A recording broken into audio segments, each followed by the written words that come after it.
saya menganalogikan sejarah Lampung ini ya kayak orang setruk. Kayak orang setruk. Banyak ngomong nggak jelas, banyak mau nggak bisa bergerak, mau marah tidak tersampaikan apa yang mau dimarahin. Itulah catatan.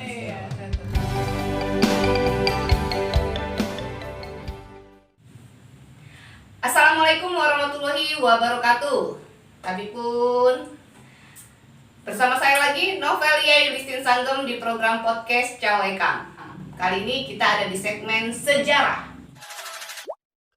Nah, ada satu nih menggelitik lagi nih soal Provinsi Lampung. Iya. Terbentuknya Provinsi Lampung, akhirnya ada gubernur, tentu tidak lepas dari logo.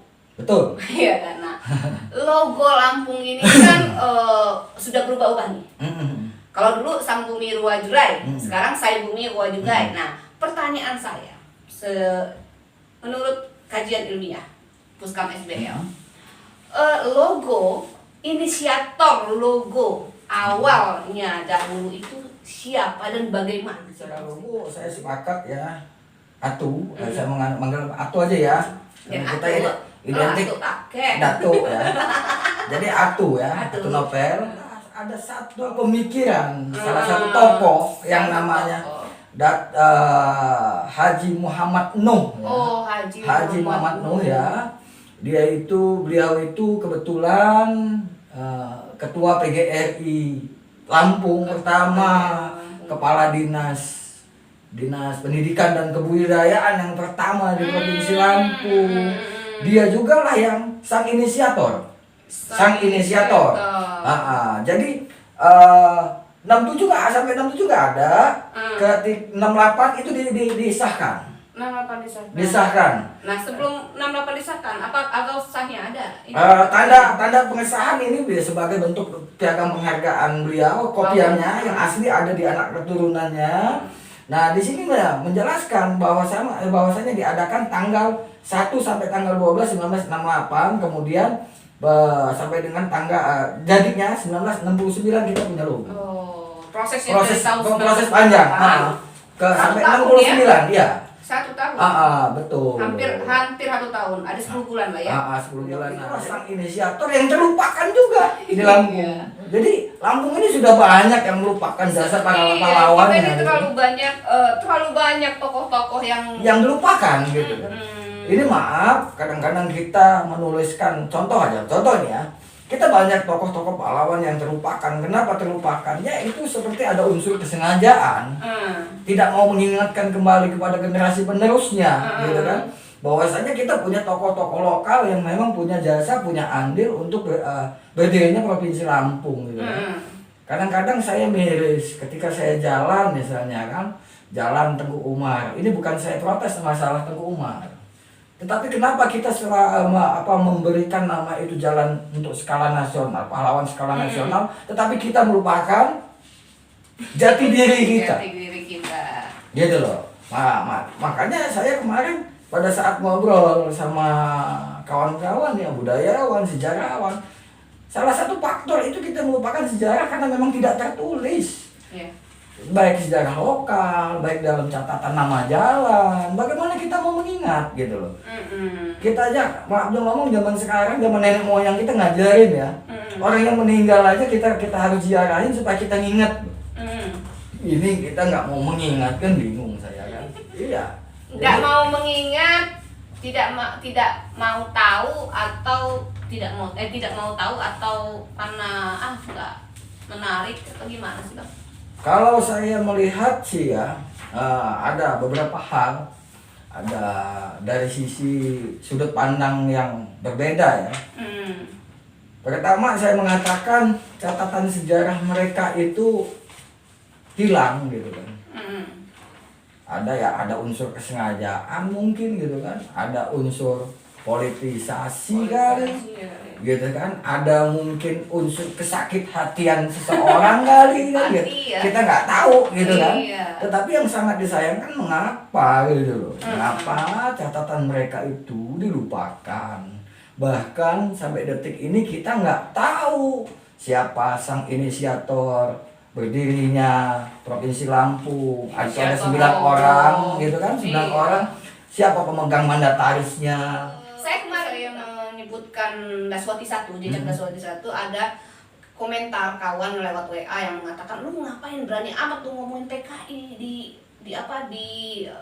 YouTube lo. So, what? Kata gue, kenapa? Ini memang dia menciptakan sejarah di situ. Enggak, gini ya, kita harus dewasa ya, harus dewasa ya, Iya, atau dewasa. bahasa Lampung lo. Bijaksana.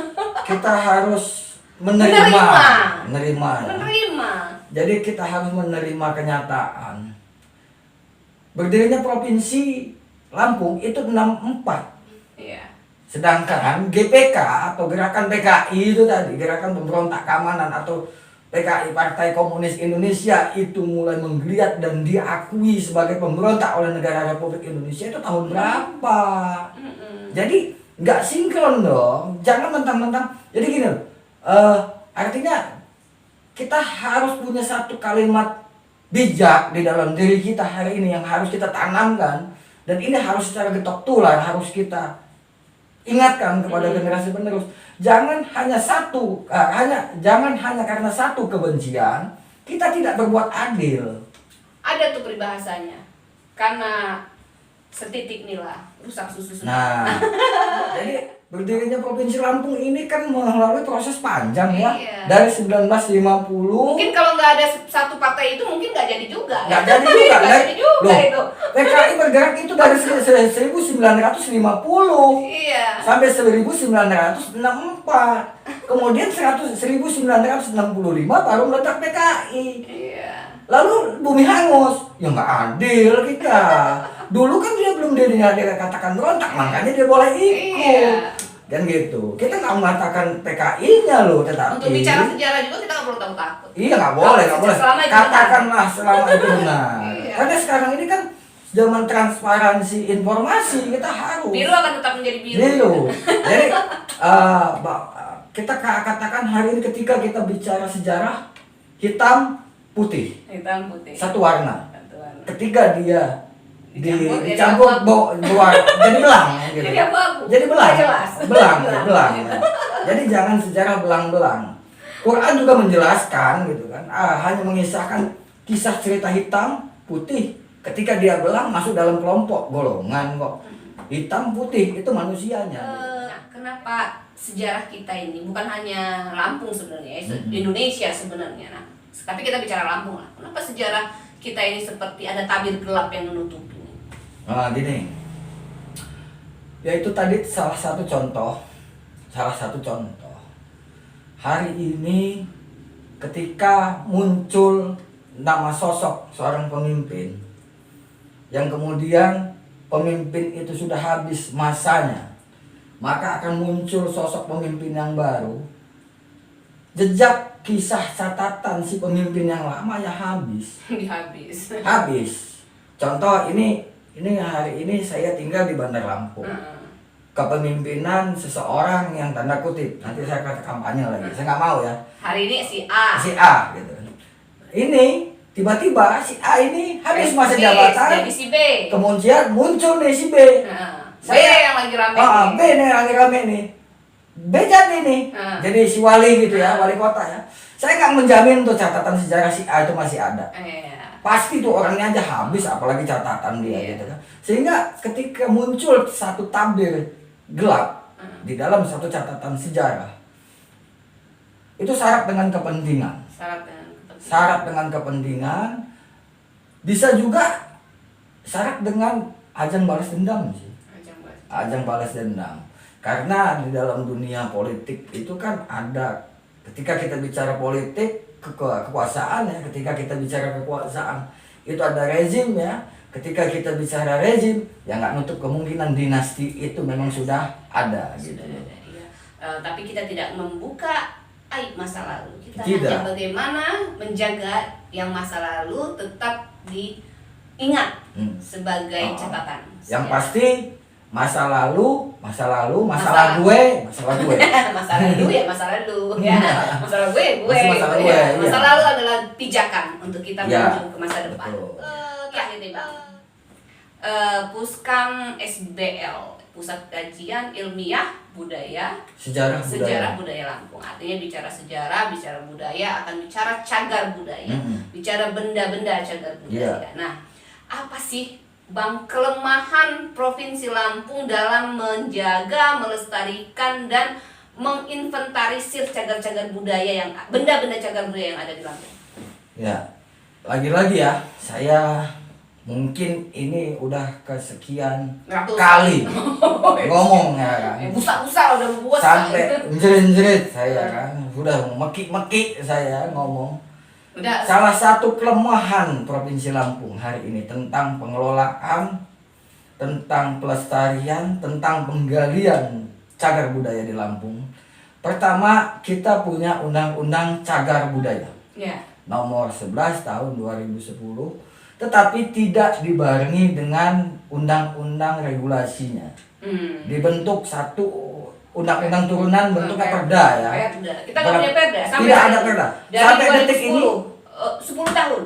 Bukan hanya 10 tahun, jadi kalau undang-undang cagar budaya 2010 kan? Ya, 2010. Sampai 2020 sampai saat ini belum ada perda. Belum ada perdanya.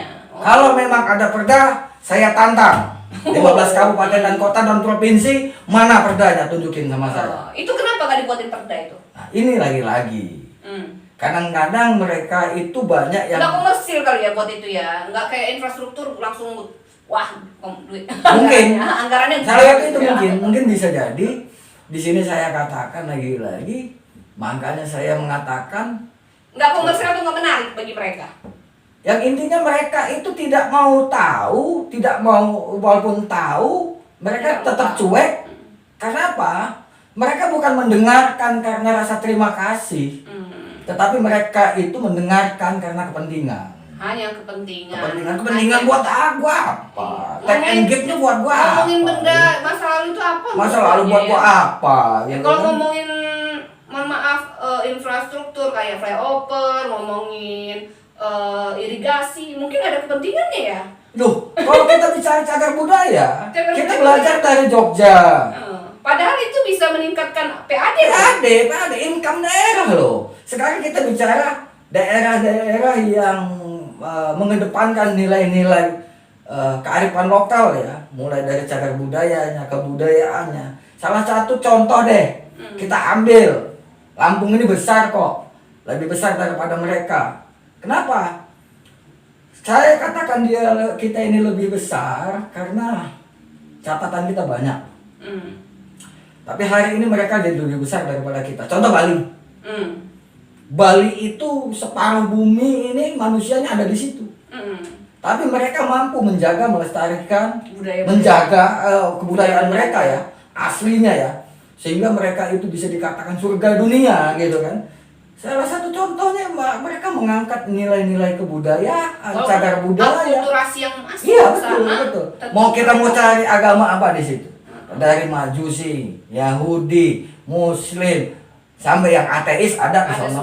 Ada semua di Bali sana. Iya, wisata dari beragam dari seluruh makhluk dunia ini ada di sana. Tapi keaslian budaya mereka tetap terjaga utuh. Iya. Kita yang hanya seberapa dimasukin orang, kadang-kadang sudah lupa dengan tradisi nilai budaya, sudah nggak mau tahu dengan peninggalan tanah leluhurnya. Nggak keren.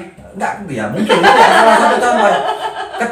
Ketika mereka tahu, makanya main-main ke kantor kita, Puskam SDN, nanti kita buka tabelnya Lampung itu sehebat apa gitu kan, sangat luar biasa Lampung. Bahkan saya mengatakan, ente jangan ngomongin bangsa dengan orang Lampung, karena Lampung ini udah berbangsa dari zaman nenek moyang. Cirinya bangsa ada 3, ada bahasa, ada budaya, ada aksara. Kami punya semua 3-tiganya. Iya. Tentang kebinekaan, Lampung sudah berkebinekaan dari zaman nenek moyang karena sudah berafiliasi dengan negara-negara luar. Saya bukan hanya negara Nusantara, sampai luar negeri Cina, buktinya kita ada kok. Kita ada buktinya gitu. Ketika di Cina pun ada tertulis. Ketika Anda bicara produk hukum, Anda nggak usah ngomong hukum KUHP, pidana, perdata. Kita punya Kutara Raja Niti. Raja Aso, Ragem, macam-macam. Bicara ideologi, Indonesia punya Pancasila, kami punya Pancasila, falsafah, kan begitu. Lalu kita bicara lagi nih, besaran Lampung ya. sekarang kita ini gini ya, ini mau diterima atau tidak, diterima atau tidak, ya terserah ya. Terlepas dari itu saya tidak bicara tua, saya tidak bicara muda, ya kan? Sekarang saya bicara bagaimana memajukan Provinsi Lampung, memperkenalkan nilai-nilai adat istiadat Lampung keluar, go internasional. Iya. Karena dari zaman dulu kita sudah besar. Udah, Kenapa go. kita sekarang Kok malah kecil? menciut gitu kan, menciut, menggerak gitu kan. Iya. Iya, sudah menggerak gitu kan. Dulu cerita-cerita kita sampai keluar luar. Jadi kita sekarang hari ini nggak usah bicara besar ketika kita tidak mampu menunjukkan besar. Kita jangan ngaku tua kalau Kita kita jangan menunjukkan bangga. kedewasaan. Iya. Kita jangan lalu apa ya, mengecilkan diri ketika kita dibungsukan. Iya. Nggak boleh begitu. Yang bungsu tetaplah bungsu, yang tua tunjukkanlah kedewasaan. Jangan menjadikan satu pertentangan, nggak habis-habis nih. Karena ngelihat ciri karakter orang Lampung ini sebenarnya sebuah bangsa yang besar. Besar. Punya apa aja coba? Apa yang nggak ada di Lampung ya kan? Yang kalau yang nggak ada cuma satu ya. Apa tuh? Kalau ininya kesadaran. Kesadaran. Ada kecil mungkin kadarnya. Kesadaran. Itu aja yang saya lihat, kesadaran untuk ya. menggali ya. Bahkan ini contoh. Maka daun kali. Jangan untungnya ya. Nggak ada daunnya. Kalau bicara sejarah secara utuh, memang nggak ada profit ya, keuntungan ya, nggak ada. Bicara budaya nggak ada yang Nggak ada. banyak pengorbanan ya. Tapi ketika kita bicara sejarah kebudayaan, ada nilai. Pertama, yang nggak bisa dihitung sebenarnya. ini maaf, saya sedikit bicara dengan pribadi saya sendiri. Saya merasa ketika kita bicara sejarah, kalau dia bicara sejarah yang lurus, insya Allah jadi tua. Iya, betul. Tapi ketika dia berbicara sejarah yang bengkok, awas kena tulah. Iya. Contohnya Chow Ekam. Iya, kalau cowok Ekam kan dia bicara lurus, Iya. lempeng ya nggak? Walaupun view-nya dikit tapi tenar. Pokoknya terus aja. Bodoh amat. Makanya gini loh, apa saya naik motor kalau mogok-mogokan lebih Iya. baik saya jalan kaki setapak demi setapak, yang penting saya nyampe. Mau diketawain orang, mau dihina orang, mau caci orang, yang penting saya mengatakan inilah yang sebenarnya. yang sebenarnya. Merah. Jadi kita bicara apa adanya, jangan ada apanya. Ada apanya. Gitu. Iya. Ketika kita bicara sejarah ya. Bang, Hmm. sudah banyak nih obrolan kita. Hmm. Nah, mungkin masyarakat Lampung yang belum tahu tentang Puskam SBL ini, di mana itu lokasi sekretariatnya di mana, apakah ada media sosialnya dan kontak personnya. Siapa tahu dia mau tuh, Bang mau ikutan dong, Bang mau tahu dong. Gitu. Oh ya. Kita Pusat Studi Kajian Ilmiah Sejarah Budaya Lampung untuk saat ini, kalau untuk posnya itu ada di Jalan Pagar Alam, Gang Ulangan 6 nomor 35 ya. Jalan Ulangan nomor 35. Segala Minder. Segala minder itu segala jalan. Segala main-main. Main-main. Ya. Main di mana-mana. Jadi main-main lah ke Puskam SBL. Iya. Kalau untuk Media sosial Facebook dan itu IG. ada Puskam SBL, di Instagram ada, di Facebook ada gitu kan. Ini Twitter kita nggak buka, belum Facebook ini. dan IG ya. Facebook dan IG ya, insya Allah dalam waktu dekat nanti kita akan adakan website ya. Websitenya. Jadi kami juga membuka apa ya, ruang diskusi ya pada siapapun itu. Kami tidak peduli siapa dia, yang penting selama itu kajiannya ilmiah ya. Secara ilmiah, kajiannya ilmiah kami ladenin. Iya. Nah, tapi kalau lari-lari ke mistis kayaknya ke aku aja deh. itu Ke arah klinik aku aja deh gitu kan. Gitu ya. Bicara himbauan. Ah. Biar sekalian nih himbauan nih untuk masyarakat Lampung tentang Oke. sejarah budaya. Saya himbauan saya kepada seluruh segenap masyarakat Lampung, tabik pun saya kepada yang Tuhorajo, Kemuarian saya yang ada di Lampung, siapapun itu, dimanapun kalian, ketika melihat satu catatan sejarah, ya katakanlah sejarah itu apa adanya, jangan ada apanya. Yang kedua, ayo sama-sama kita membesarkan nilai-nilai sejarah, seni, budaya Lampung. Kalau bukan kita, siapa lagi yang membesarin gitu. Ya kalau sampai detik ini bahasa Lampung, contoh ya, kita punya satu kedaruratan tentang kebudayaan, 2 hal aja. Ini dalam keadaan darurat, tentang penggunaan bahasa Lampung. Yang kedua tentang pemahaman aksara Lampung. Itu sangat darurat, apalagi sejarah-sejarah yang lain ya. Contoh yang barusan kita bicarakan di muka, kita bicara tentang napak tilas perjalanan Provinsi Lampung yang baru 56 tahun aja terpenggal. Apalagi kita mau bicara catatan sejarah yang sudah ratusan tahun ke belakang. Kalau nggak sama-sama kita menggali, nggak ketemu gitu.